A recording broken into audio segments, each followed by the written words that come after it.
Sebab itu kita berada dalam masalah yang ada sekarang ni, cerita kapal perang ni. Cerita kapal perang ni mudah sebab ini melibatkan Kementerian Pertahanan. Kementerian Pertahanan melibatkan pertahanan negara. Bila pertahanan negara takkan nak buka tender terbuka. Dia bukan macam tender cuci potong rumput tepi jalan. Dia tak boleh. Sebab kalau kita kata kami nak bina peluru berpandu sekian untuk tembak sekian, sila hantar tender kamu kat satu dunia. Mampuilah kau, mana boleh. Jadi memang perolehan dan proses tender yang bersabit dengan Kementerian Pertahanan dan Pertahanan Negara dia memang sulit. Masalahnya, bila perkara ini sulit, dia jadi lubuk dan alasan kepada menteri-menteri yang tak amanah, yang fikir pasal diri dia sendiri, untuk dia senyap-senyap, push untuk projek, buat yang ini, buat yang itu, kemudian dia tengok bahagian mana aku boleh masuk. Sama macam kapal LCS ni, Datuk Daniel dekat depan, dia dulu Admiral Laksmana, boleh tanya dia. Tentera laut, tentera darat, tentera udara, dia sama macam kita. Dia akan ada perancangan 10-15 tahun akan datang. Untuk blueprint pertahanan kita, maka dalam 5 tahun akan datang, kapal ini yang kita bina tahun 70-an, dah tak boleh pakai sebab orang sekarang pakai kapal macam ini. Yalah. Macam kita bawa kereta lah, orang dah bawa kereta zaman ini, kamu bawa kereta zaman 70-an, lepas tu ajak berlumba. Mampuslah. Jadi memang perkara ini perkara biasa. Angkatan Pertahanan kita akan ada rancangan kapal apa nak bina, jet apa yang patut kita beli, kemahiran apa yang patut kita ada. Baik. Lepas dia bagi tu, dia kena hantar kepada kerajaan lah. Kerajaan yang baik dan jujur, dia tengok perkara ini dan dia serahkan kepada proses perolehan yang telus. Yang perlukan maklum balas dan kepakaran tentera laut sebab dia orang yang nak berperang. Yang perlukan kepakaran engineering daripada orang yang boleh buat kapal. Jangan kamu order kapal tapi bagi orang yang tak pernah buat kapal. Tapi menteri kita lain, saudara-saudari. Dia tengok ada permintaan daripada angkatan-angkatan tentera. Dia tengok, ting! Ada projek ni. Projek ini projek rahsia. Tak payah buat tender terbuka ke apa ni. Yang ini aku boleh corner. Mudahnya itu je yang berlaku dengan kapal LCS ni. Itu yang belanja 9 bilion, saudara-saudari. 9 bilion, kita dah bayar dekat 7 bilion. Kapal sebiji pun tak ada lagi. Saya nak tanya saudara-saudari, kita patut buat 6 biji kapal.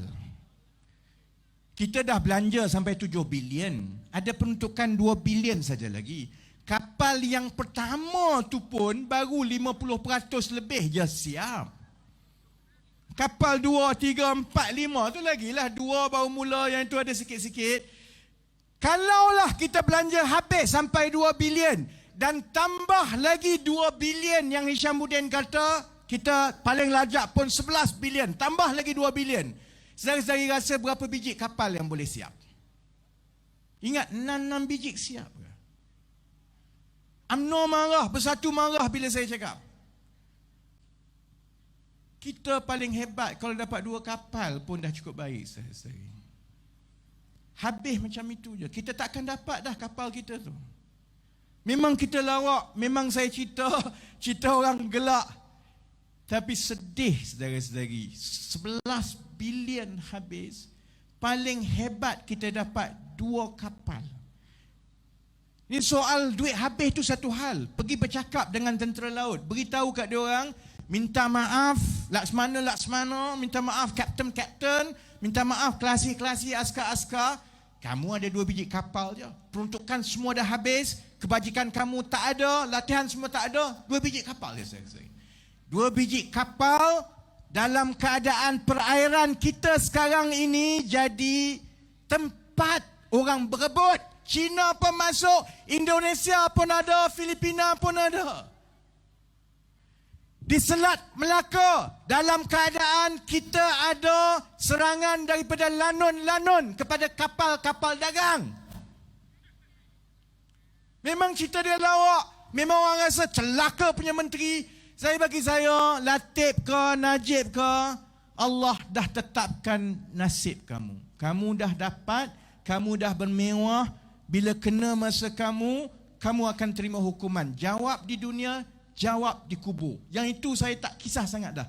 Yang saya kisah ni, daripada yang patut ada 6 kapal, paling hebat kita ada 2 kapal. Dan kita dah tak ada wang nak buat kapal baru. Kalau kita ada wang pun, ambil lagi 10 bilion. Nak ganti yang 4 biji kapal tu, kita siap 4 biji kapal. Orang lain ada 10 lagi kapal yang 10 tahun lagi moden daripada kapal kita.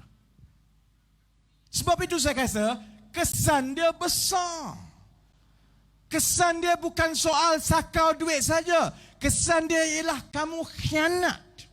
Khianat kepada rakyat yang kita kena tanggung sampai 10, 15, 20 tahun. Yang akan tanggung ini adalah jutaan rakyat Malaysia. Khianat, saudara-saudari. Sekarang ialah dia tak mengaku. Latif kata bukan isteri saya, bukan isteri saya. Saudara-saudari, saya minta saudara-saudari yakin dengan saya. Dulu saya kerja lembu, jumpa saudara-saudari.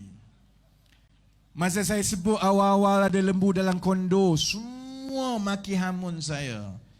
Semua serang, kena gari, masuk lokap, kena saman. Saudara-saudari, saya masih lagi di sini. Kerjaya politik saya makin naik dan makin naik. Menteri Shahrizad Jalil tah ke mana, suami tah ke mana, saudara-saudari.